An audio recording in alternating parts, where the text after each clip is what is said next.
Pueden abrir sus Biblias en la segunda carta a Timoteo, por favor.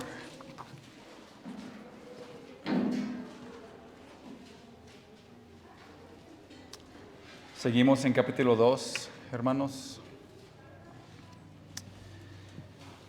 Y mientras van buscando pues el pasaje, les quiero preguntar algo.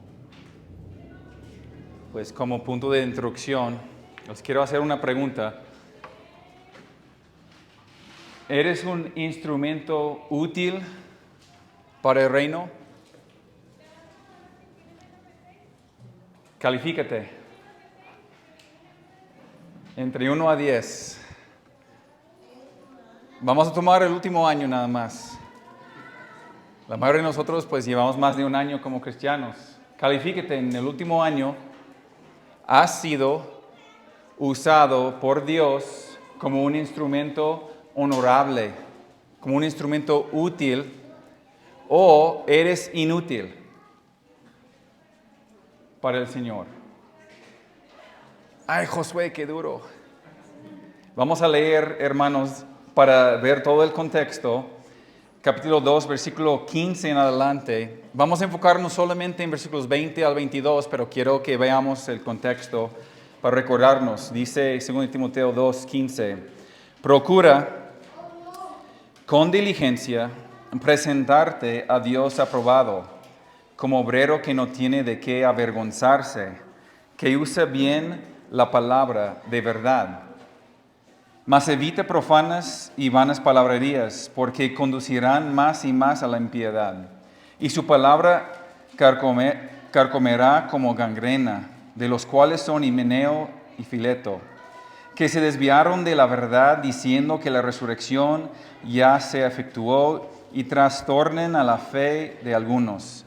Pero el fundamento de Dios está firme, teniendo este sello: conoce el Señor a los que son suyos, y apártese de iniquidad todo aquel que invoca el nombre de Cristo.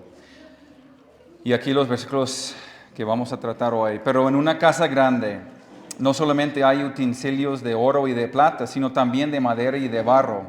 Y unos son para usos honrosos y otros para usos viles.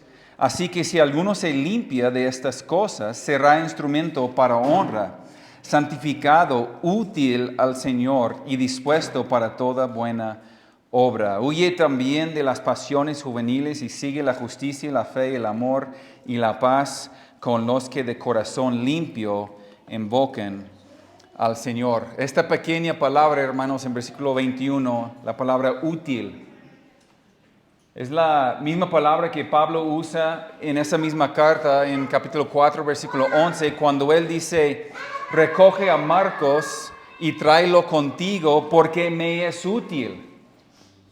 O sea, ha sido útil para mí. Pablo se preocupaba por sus siervos, por los hermanos, que sean útiles para el Señor.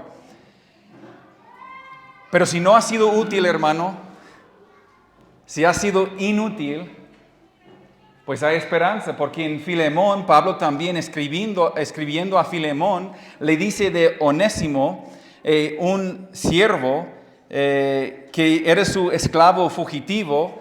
En versículo 11 dice: antes te era inútil, pero ahora nos es útil tanto a ti como a mí. ¿Sí? Él le dijo a Filemón que este siervo pues era inútil por un tiempo, pero ahora pues ha vuelto a ser útil para el Señor. Eso era el deseo más profundo en el corazón de Pablo, no solamente por los demás, pero por él mismo también, de ser un instrumento útil para el Señor. Su gran temor era ser pues inútil, descalificado por el pecado, por algún pecado, un escándalo, por una doctrina falsa o algo en su vida. Él no quería volverse inútil para el Señor. Y eso es el único deseo del apóstol Pablo para su vida cristiana y su ministerio. Y es su deseo para Timoteo aquí y es su deseo para nosotros también. Entonces en esa prédica vamos a ver un instrumento útil. Ese es el tema de la prédica de hoy. Y hay 3 apartados, les voy a compartir rápidamente a dónde vamos a ir. Vamos a ver en primer apartado, vamos a ver atributos de un instrumento útil. Los atributos de un instrumento útil. En el segundo vamos a ver el mandato de ser un instrumento útil. Y en el tercero vamos a ver la clave para ser un instrumento útil, pues en las manos del Señor. Entonces ahora, pues al llamar a Timoteo a este tipo, pues de servicio, ese servicio honorable, noble, él comienza con una analogía. Y es algo muy sencillo, es simple, pero es muy clara. Fíjate en versículo 20. Pero en una casa grande, no solamente hay utensilios de oro y de plata, sino también de madera y de barro. Y unos son para usos honrosos y otros para usos viles. Esa es una ilustración, es una simple comparación. Él habla de una casa grande, no estamos hablando de una casa pequeña donde pues solamente usaban utensilios de barro o de cerámica o de madera. Está hablando de una casa grande donde había un amo, donde había sirvientes, donde había pues mucha riqueza. Y pues él dice que pues hay muchos utensilios pues en esa casa. La palabra vasija o utensilio es un término muy amplio que se refiere a cualquier cosa que puede llamarse en seres domésticos. Podría tratarse de cualquier cosa que encajará pues en un entorno doméstico. Entonces no solamente estamos hablando de platos o vasos, estamos hablando de muebles, estamos hablando de muchísimas cosas. Así que dice, hay una casa grande, lo que se supone que contiene muchos utensilios de muchos tipos. Algunos de ellos, dice, son pues de oro y de plata. Cuando decimos oro y plata, pues pensamos en cosas caras, ¿no? En cosas caras, cosas valiosas, bonitas, usadas con la gente, con las visitas. Cuando viene la gente, pues sacamos pues lo mejor de lo mejor para todo el público. Muy apreciados, cosas pues limpiadas en ocasiones, con mucho cuidado. Y luego hay otros utensilios que él menciona que son de madera, de barro, de cerámica, de otro material, que son cosas baratas, ¿sí? No preciadas, no utilizadas en ocasiones públicas, no expuestas, son feas, son sucias incluso. Lo que Pablo tiene en mente va más allá. Es un contraste entre lo que se usaba para la gente que comiera, o lo que se usaba para adornar las habitaciones de ese hermoso hogar como decoración, pero por el otro lado, lo que se usaba como basura, para limpiar la basura, para recoger la basura, para sacar la basura e incluso el excremento humano. Por eso era pues algo vil, ni siquiera para mencionar, ¿sí? Algunas cosas eran para usos honrosos y otros para usos viles. Todo cumplía pues algún tipo de función. Pues la analogía es muy simple. La casa grande es la iglesia. O sea, no es muy difícil entender. Y en esa casa grande hay toda clase de personas. Realmente hay 2 tipos de personas. Hay las personas que son útiles para el Señor y hay las personas que son inútiles para el Señor. O sea, no es difícil entender, ¿o sí? No creo. Algunas de esas personas son de oro y de plata. Algunas de esas personas son de barro, son de madera, ¿sí? Materiales, pues, pobres, que no tienen precio, que no tienen mucho valor. Así es con las personas en la iglesia. Algunos son útiles, otros inútiles. La iglesia está mezclada entre pues creyentes y personas que profesen, incrédulos, como en la parábola del trigo y la cizaña, ¿no? Y las ovejas y las cabras, como menciona Cristo en Mateo 13 y Mateo 24. O sea, la iglesia está mezclada con creyentes y pretendientes. Hay personas que por no vivir como deben vivir no son útiles a Dios. Ese es el punto aquí. Y hay personas dentro de la iglesia, y hay personas dentro de nuestra iglesia, y hay personas aquí en este momento que entran a eso. Tristemente es así. Nos presenta pues este cuadro. Esa iglesia, la iglesia es la casa grande y pues hay muchas personas en ella. Ahora, no hace falta decir que habiendo establecido esa imagen muy clara, esa ilustración, pues uno se supone que la mayoría de nosotros nos gustaría ser utilizados por los propósitos del Señor, ¿no? O sea, yo espero que todos que estemos aquí, aunque haya sido inútil para el Señor en este último año, 5 años, 10 años, 6 meses, yo espero que tengas ese deseo de volverse útil para su honra, para propósitos nobles.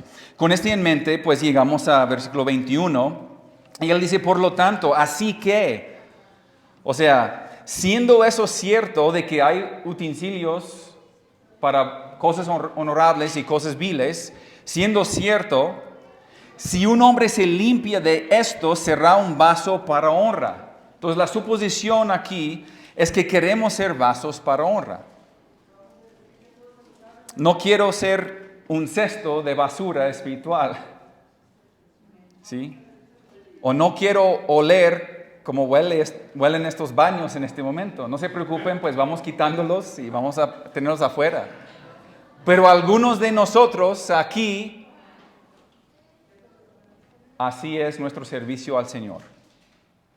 Solamente sirve para sacar el excremento. Y es triste, pero es la realidad. Yo quiero ser útil para Dios. Yo quiero ser un vaso de honra. Yo quiero ser considerado entre el oro y la plata. Tenemos que poner eso como la norma en la iglesia para que el resto de la iglesia también lo desee. O sea, tenemos que tener tantos hermanos que son útiles para el Señor que los demás quieren subir al tren, quieren subir al barco, quieren participar. Es triste, pero la realidad en la mayoría de las iglesias, 90% de la obra es hecho por 10% de los miembros. O sea, 10% de los miembros en la mayoría de las iglesias son útiles para el Señor. Eso no es cierto aquí. Aquí pues hay muchas más personas que pues están obrando, trabajando, sirviendo, que son útiles, pero todavía hay unos cuantos que no. Pero todos nosotros debemos de desear esto. Entonces, eso es la norma para la iglesia. Y Pablo da 3 atributos en este versículo 21 que describen el carácter de este vaso honorable. Mírenlos en versículo 21. Así que, si alguno se limpia de estas cosas, será instrumento para honra. Y ahora los 3 atributos: santificado, útil al Señor y dispuesto para toda buena obra. Un vaso honorable, hermanos, en primer lugar es santificado. Entonces, en ese primer apartado, pues ese vaso honorable es santificado. Uno que está en una condición de ya ser apartado para la adoración y el servicio para el Señor. ¿Separado de qué? Del pecado. ¿Separado de qué? Del mundo. ¿Separado de qué? De la carne, los deseos de la carne. ¿Separado de la voluntad propia? Un vaso para honra es separado. Ha sido apartado para propósitos santos y él cumple pues con ese propósito. A diferencia a aquellos que llevan la suciedad de la casa a los basureros. Y si quieres ser un vaso para honra, pues tienes que limpiarte. Cualquier cosa que pueda mancharte tiene que ser lavada, limpiada. Y el segundo elemento, el segundo atributo de ser un vaso para honra es ser sumiso. O sea, comprometidos a una sumisión obediente. Dice, es útil al Señor. O en otras palabras, está realizando su función prevista. O sea, ese vaso está siendo usado por el propósito por la cual fue hecho. O sea, es útil para el Señor. ¿Por qué? Porque este vaso se sujeta. Ningún vaso de oro dice, no, no me usas de esta forma. No quiero que me pongas vino y no quiero ser servido de esta forma. Quiero ser usado para sacar el excremento del baño. No, claro que no. El vaso de oro está siendo usado por el propósito por lo cual fue hecho. Esta es la actitud del corazón de alguien que dobla la rodilla ante el Maestro, ante el Señor. El Señor aquí, obvio, es el Señor Jesucristo. Él es el dueño de la casa, Él es el maestro de la casa, Él es el Señor de la casa. Él es el Señor de todos los utensilios, pero es triste volverlo a repetir que hay muchos. No todos en la casa son útiles para propósitos honrosos, porque no todos son limpios y tampoco todos son sumisos. En tercer lugar, dice este vaso para honra no solo está santificado, no solamente es sumiso, sino que está, dice, preparado para toda buena obra. La idea de preparado aquí tiene que ver con el afán. Pero fíjense, hermanos, está ansioso de ser usado. O sea, el utensilio está ahí preparado, ansioso, deseoso para ser usado por el Señor. Este vaso de oro está ahí esperando que inviten pues, a la gente para que pueda ser usado por su propósito. Y eso es el siervo útil para el Señor. Tiene un celo por los propósitos nobles. Está en condiciones de ofrecerse para estas cosas nobles. Está disponible, ¿sí? Dispuesto. Ese utensilio en la casa, ese artículo en la casa, ese instrumento, pues que está limpio, que está sumiso y que está deseoso de servir, es el instrumento honorable, es el instrumento útil. Si quieres ser un vaso honorable, un vaso noble, un vaso útil, entonces empieza con ser separado del pecado, por ser limpiado, purgado, purificado y luego por ser sumiso al que gobierna sobre ti. Y hacer lo que sea que te diga, que te pida, no importa lo que sea. Y también no hacerlo de mala gana. No hacerlo por imposición, sino hacerlo con un espíritu de disposición, entusiasmo. Eso es lo que significa la idea de estar preparado, celoso por ser usado. No todos que profesan a Cristo, no todos los que se congregan, no todos los que toman el nombre del Señor, pues son así. Algunos se aferran al pecado y están demasiado contaminados y sucios para sacarlos y usarlos. O sea, en el público, solamente sirven para cosas viles.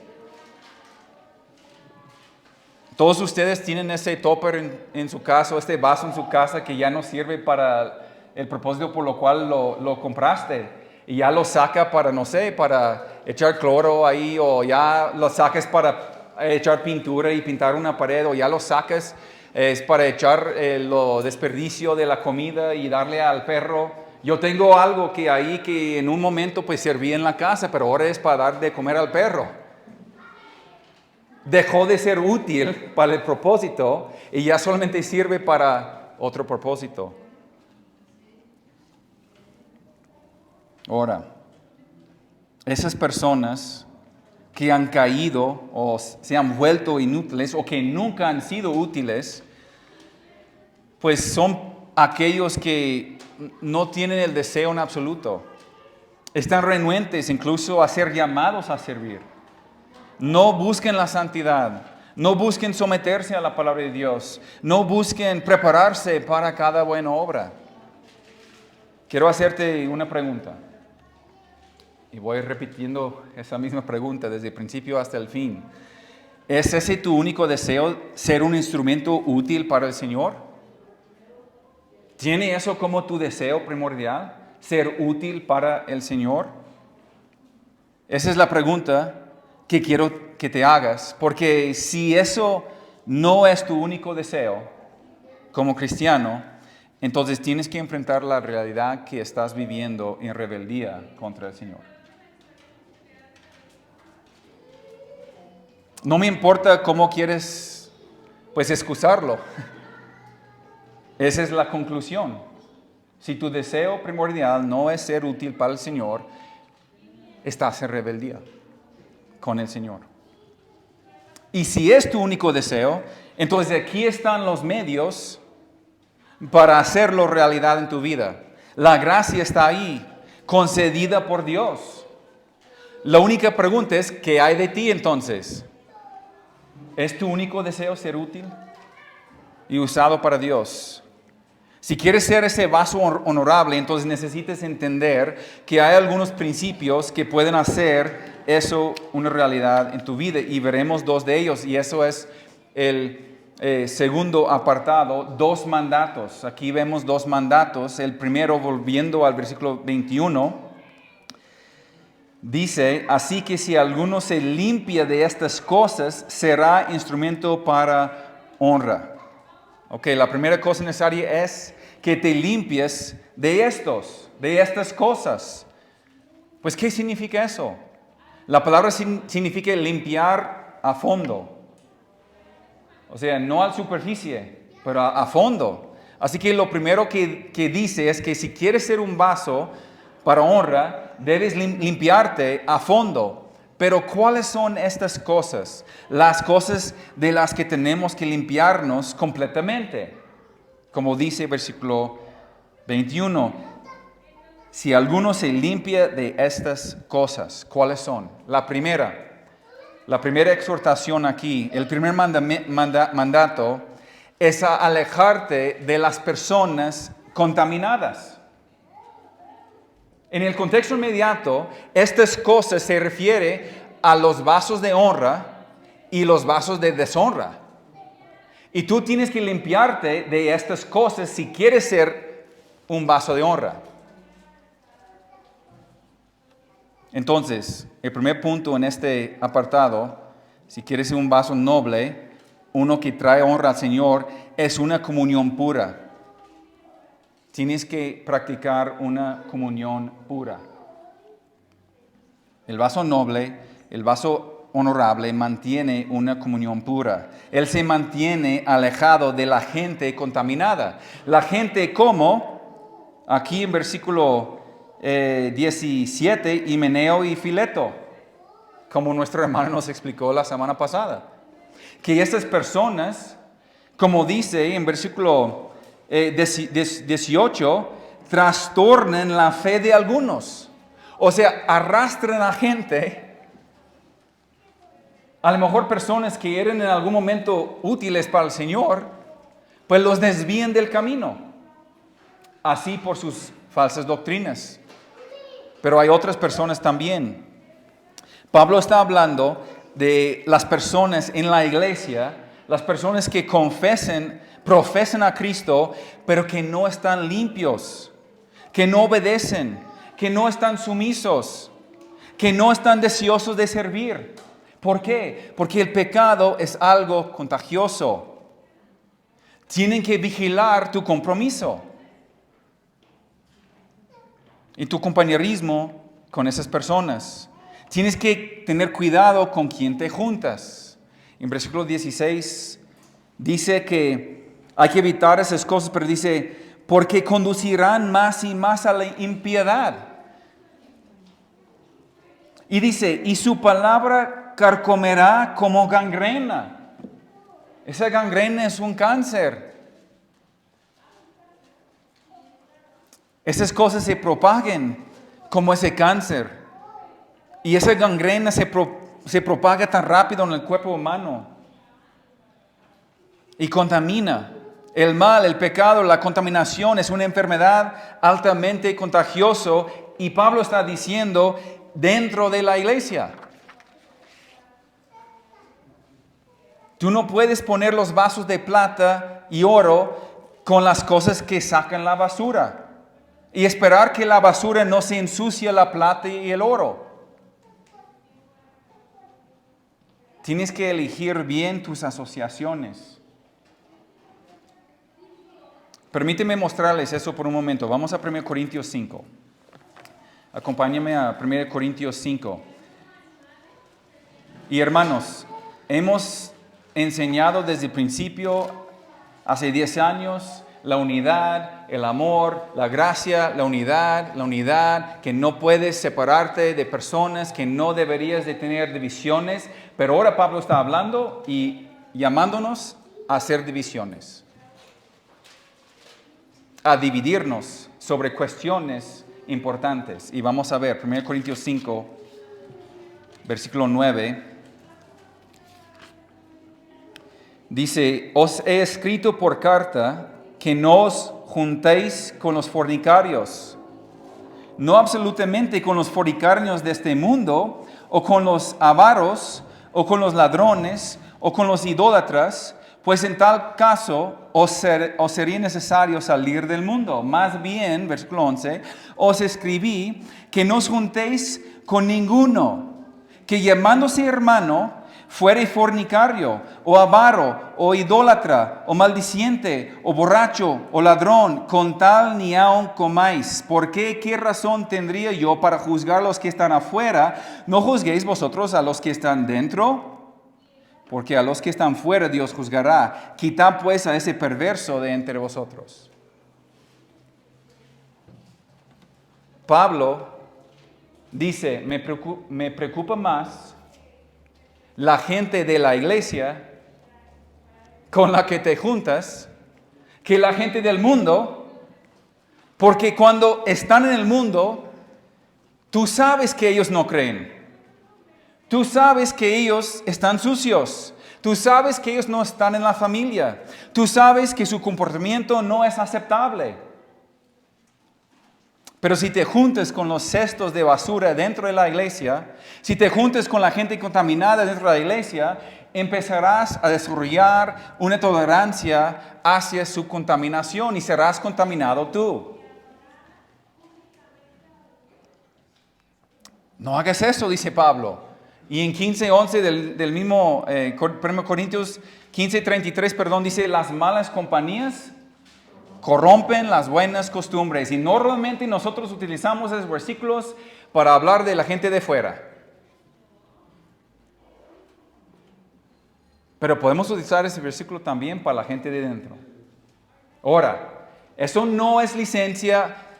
No vayan diciendo, Josué me dijo que ya no puedo juntarme contigo, hermana, porque pues eres mentirosa. Pues escuché una vez que hiciste un chisme y ya no me voy a juntar con ella, y empezar a juzgar a todo el mundo porque tú eres el único santo en la iglesia. Pero lo que se refiere es cuando nosotros como congregación llegamos a tomar decisiones sobre la disciplina, la restauración de los hermanos, y cuando Dios saca a la luz personas en la iglesia que están actuando de una forma incorrecta y que esa gente no se arrepiente, nosotros tenemos que distanciarnos. Es por eso que practicamos Mateo 18. Es por eso que apenas nombramos a personas que andan como mundanos, se han ensuciado, se han apartado de la fe y ya no están siendo útiles para el Señor.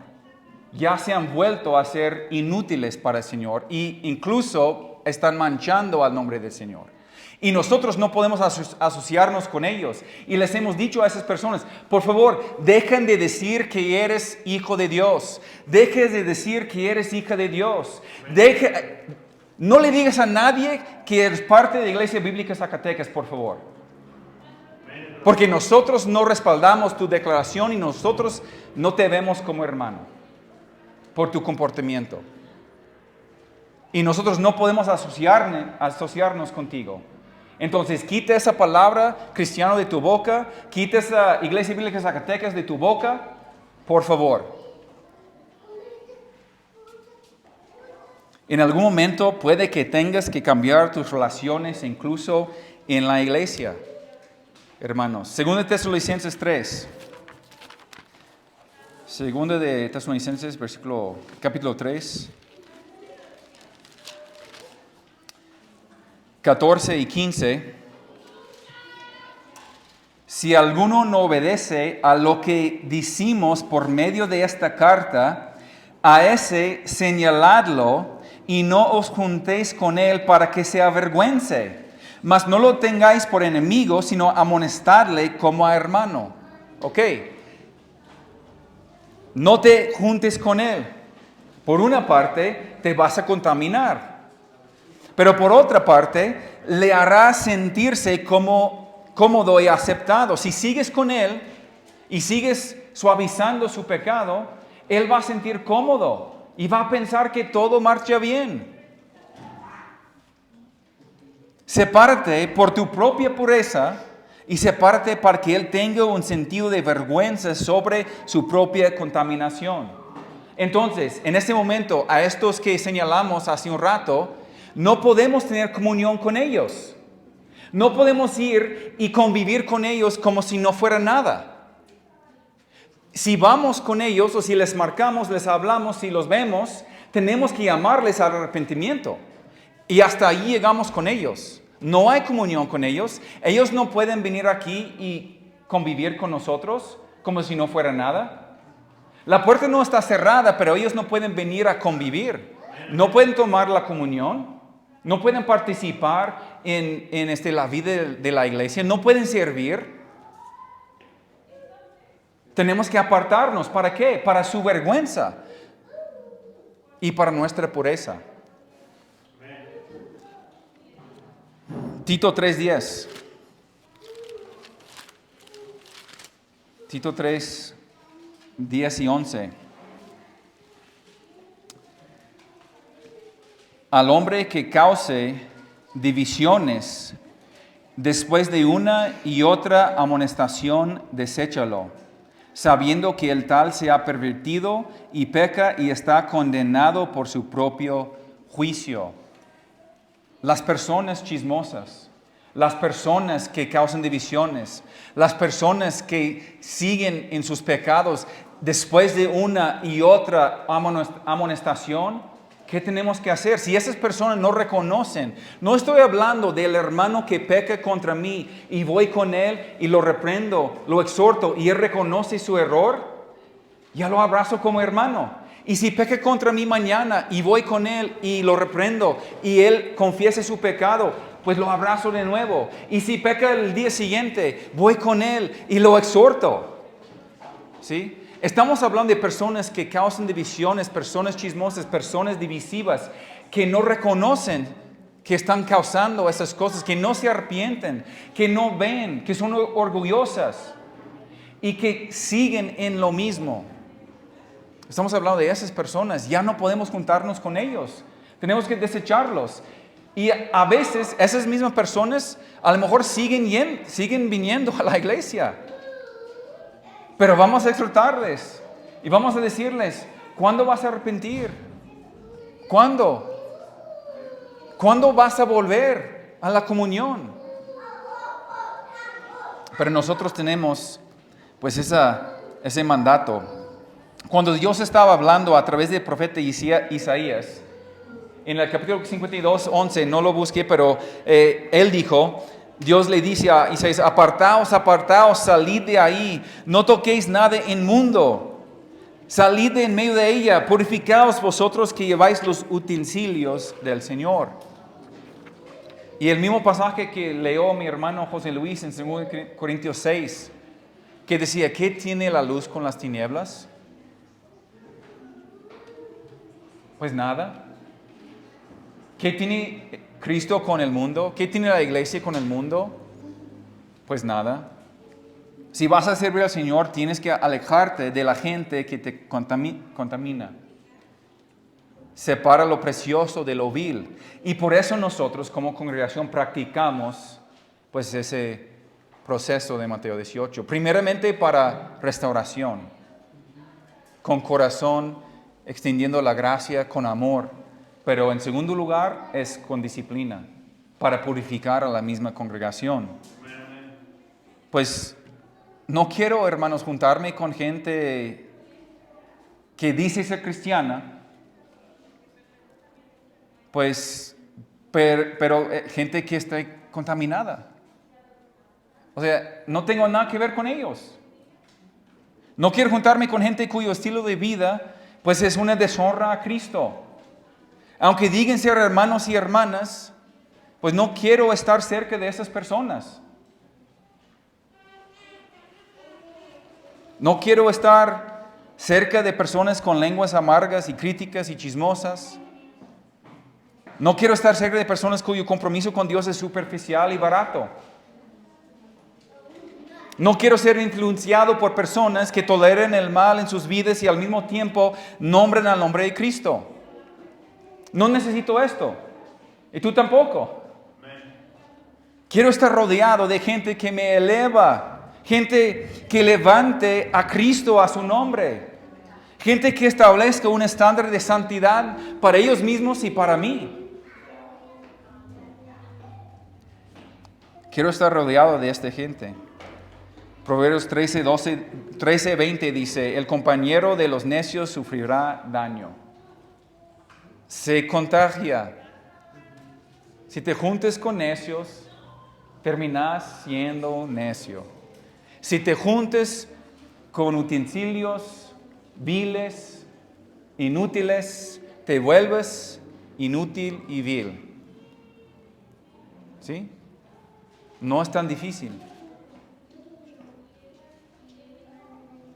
Hebreos 12:15 dice directamente, mirad que nadie esté destituido de la gracia de Dios y que ninguna raíz de amargura que brote cause tribulación y por ella muchos sean contaminados. Tomas una persona amargada y ellos contaminarán a todos a su alrededor. No te acerques a esas personas porque si quieres ser un vaso honrable, útil, apartado, preparado para toda buena obra, para servir, tienes que estar en un compañerismo puro. El compañerismo puro te contagia y te mantiene puro. Quédate con los vasos limpios. ¿Entiendes eso, hermano?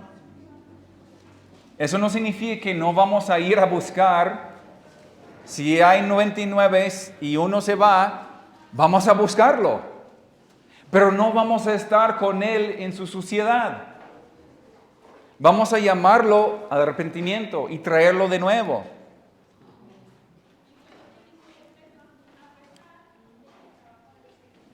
En segundo lugar, no solo ese vaso que sirve honorable en el servicio del Señor necesita tener una comunión pura, entonces bajo ese segundo apartado, sino también tiene que tener un corazón limpio. Regresamos al versículo 22 de 2 Timoteo.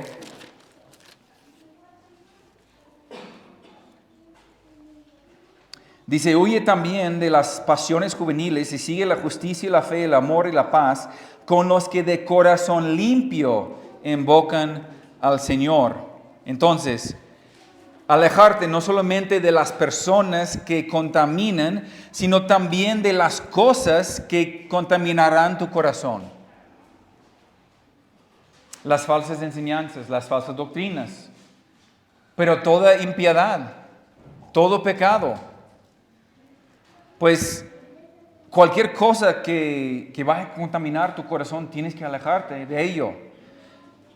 En 1 Timoteo 6:11, Pablo dice, mas tú, hombre de Dios, huye de estas cosas y sigue la justicia, la piedad, la fe, el amor, la paciencia y la mansedumbre. ¿Huye de cuáles cosas? Pues él habla de la vanidad, pues él habla de la controversia, él habla de disputas, él habla de envidias, él habla de pleitos, lenguaje abusivo, él habla de pues malas sospechas, fricción constante, discusiones, divisiones, amor al dinero, pues toda esa clase de cosas. Él dice, huye de esos y huye hacia la justicia.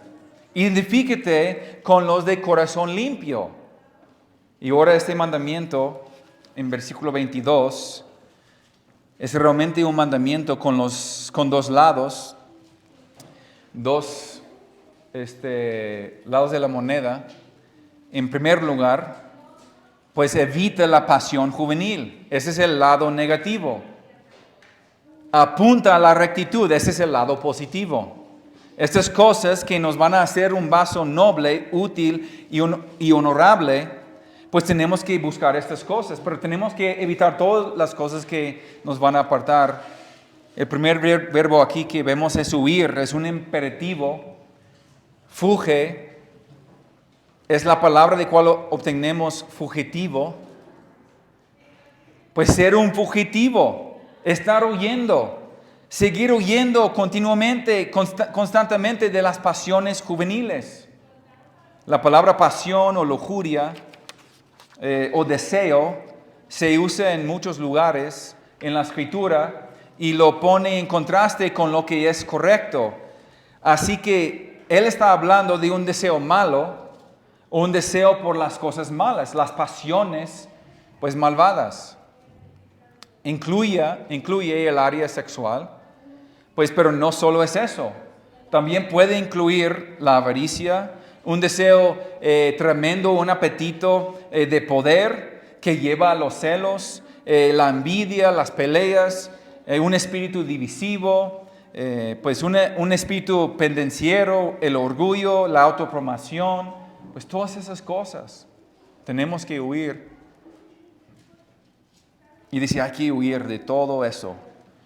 1 Corintios 6, 18, huyen de la fornicación. 1 Corintios 10, 14, huyen de la idolatría. 1 Tesalonicenses 5, 22, absténganse de toda forma de mal. Colosenses 3, 5, haced morir pues lo terrenal en ustedes, la fornicación, la impureza, las pasiones, los malos deseos y la avaricia, que es idolatría. Huir de esas cosas. Las cosas que guerren contra tu alma. A veces la huida puede ser física, pues con el caso de José, que huyó de la esposa de Potifar. Pero muchas veces es huir de manera espiritual. Mira Timoteo, corre sin cesar y huye rápido de los deseos juveniles, de las pasiones desordenadas. Y la otra cara de la moneda, persigue la justicia, la fe, el amor y la paz. No puedes huir de algo al menos que huyes a algo. No puedes huir a la nada. Tienes que dejar esas pasiones, pero tienes que huir a lo recto. Y no vamos a pasar mucho tiempo aquí, porque ya lo mencionamos cuando estuvimos predicando, pues ahí en 1 Timoteo 6, pero ¿cómo lo podemos hacer? ¿Cómo lo haces? Ahora vamos a ver la clave, el tercer apartado. Vamos a Salmo 119, 9. ¿Cómo debe el joven, cómo debe el hombre, cómo debe el creyente huir de las pasiones juveniles, de estas tonterías, de esos pecados, de esos deseos carnales? 119, 9. ¿Con qué limpiará el joven su camino? Con guardar tu palabra. ¿Cómo lo haces? ¿Cómo puede huir de los deseos de la carne? Guardando la palabra de Dios, obedeciendo. ¿Cómo puede mantener puro su camino? Pues regulándolo según la palabra. Eso es someterse a la palabra de Dios. Y así huimos del pecado hacia la virtud. Y lo haces conociendo la palabra y ordenando tu camino, tu vida de acuerdo con la palabra. Ahora, a medida que avanzas, ¿qué es lo que persigues? Regresamos ahí a Timoteo y veamos 4 cosas. Y esta es la clave para un instrumento útil. Entonces aquí vemos la clave en este versículo 22 de 2 Timoteo 2. El último apartado, la clave para un instrumento útil. En primer lugar, estás imperativo presente siguiendo, ¿qué? La justicia. Continuamente. Significa hacer lo correcto. O sea, buscas hacer lo correcto. ¿Bajo los estándares de quién? De Dios solamente. ¿sí? No hago lo que me dé la gana. No sigo mi corazón. No busco la felicidad o no busco el éxito como el mundo me dice. Tengo que buscarlo como Dios me manda a hacer, ¿no? Dice, hay que vivir en armonía con la palabra de Dios, con la ley de Dios. Vivir en obediencia, persiguiendo constantemente lo que es correcto a los ojos de Dios, como Él lo ha revelado en su palabra. No puedes quedarte pues parado y huir del mal a menos que sepas hacia dónde vas. Y hacia dónde vas es hacia lo que es recto, como es revelado en la palabra de Dios. Ponlo en tu mente, medite en lo que es justo, ande detrás de lo que es recto. En segundo lugar, hay que perseguir la fe. Una forma mejor de entenderlo sería traducirlo fidelidad. No habla tanto de la fe como esencia del creer, sino como de la fidelidad o la lealtad y la confianza. Correr tras hacer lo que es correcto y correr tras ser leal al Dios. Leal a su palabra, leal a su iglesia, leal a la familia. Sé una persona fiel y digna de confianza. Eso es como puede ser, pues, un instrumento útil. La tercera palabra aquí es amor. Es el amor ágape. Aquí hay varias palabras, como saben, en griego que se refieren al amor, pero esta es la más noble de todas. Porque es el amor de elección, es el amor de la voluntad, no es el amor de la emoción, no es el amor del afecto fraternal, pues en familia. O sea, lo amo porque es mi familia, lo amo porque es mi hermano, lo amo porque... No, es un acto de la voluntad, no basado en emociones, no basado en los impulsos y los deseos que conocemos como el amor sexual tampoco, es eso. No es ese amor que es impulsado por la atracción. Es la voluntad de amar. Es el amor de elección, el más noble de todos los amores. Porque ama, haya o no sentimiento. Ama, haya o no emoción. Ama porque es justo amar. Ama ¿por qué? Porque Dios ama.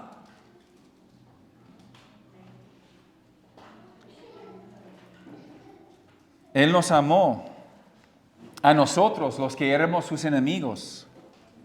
Y por eso nosotros tenemos que amar, porque es su naturaleza amar y debemos de perseguir, debemos de andar atrás de ese amor. Y luego la última, la paz, o la armonía, la tranquilidad. Está diciendo, se le recuerda que debe perseguir eso con una actitud que haga la paz, que traiga tranquilidad, que genera armonía. En cuanto depende de ti, busca la paz para con todos. Debes perseguir estas cosas: justicia, lealtad, amor, armonía. Y luego añade, y ya lo mencionamos, pero quiero volver aquí, con los que de corazón limpio invoquen al Señor. O sea, lo que está diciendo de nuevo, asegúrate de que estás haciendo todo esto, pero que lo estás haciendo junto con aquellos que invoquen al Señor y que tienen corazón puro. Rodéate de esas personas para poder caminar juntos en ese camino. Todos sabemos, pues cuando hacemos una fogata y quitamos una de las brasas, ¿qué pasa? Se apaga. ¿Por qué? Porque no está rodeado del calor, lo apartas y en un poco tiempo, pocos minutos, pues ya lo puedes agarrar con tus manos porque está frío. Así es igual con los de la iglesia cuando se aparten por su pecado. Luego se enfrían. Y nosotros tenemos que tener mucho cuidado ahí de rodearnos y mantenernos en comunión con esas personas que nos van a elevar esas personas que con corazón puro y limpio están corriendo tras de Cristo. Ese corazón puro tiene que ver con sinceridad, autenticidad, piedad. Básicamente está diciendo los cristianos verdaderos. Buscas a los cristianos verdaderos, júntate con ellos, agárralos de la mano y sigues haciendo tu labor y serás útil para el Señor. Los corazones limpios persiguen la rectitud, los corazones limpios persiguen la lealtad, los corazones limpios persiguen el amor, persiguen la armonía. Esos son, dice, con los que debes asociarte. ¿Quieres ser un vaso honorable? ¿Quieres ser alguien útil? Debes mantener una comunión pura. Debes mantener un corazón limpio. Debes huir de lo que es incorrecto y perseguir lo que es recto. Y debes hacerlo con otros con el mismo deseo. Quiero terminar en este punto. Y solo quiero volver a hacer la pregunta. ¿Quieres ser un instrumento útil? Sean honestos, hermanos. Que seas honesto. ¿Realmente quieres ser un instrumento útil? Pues algunos a lo mejor son indiferentes. Si eres indiferente a lo que Dios ha hablado hoy, que Dios te ayude, porque nosotros no podemos. Si estás aquí en este momento y eres indiferente a la palabra predicada en esta tarde y noche, que Dios te ayude porque nosotros no podemos. Si tu único deseo no es ser usado por Dios, algo anda mal contigo. Si dices ser hijo de Dios, ¿para qué más hay que vivir? ¿Para qué otra cosa? No es por esas tonterías que está afuera. No es por eso, no es por tu trabajo, no es por una casa, no es por un carro del año, no es por una amistad, no es por un novio, novia, esposo, esposa, por hijos. No tiene nada que ver con eso. Es por Dios y solamente Él. Así que pregúntate a ti mismo, ¿quiero ser un vaso honorable, apartado, útil al Señor, listo para hacer toda buena obra? ¿Soy obediente?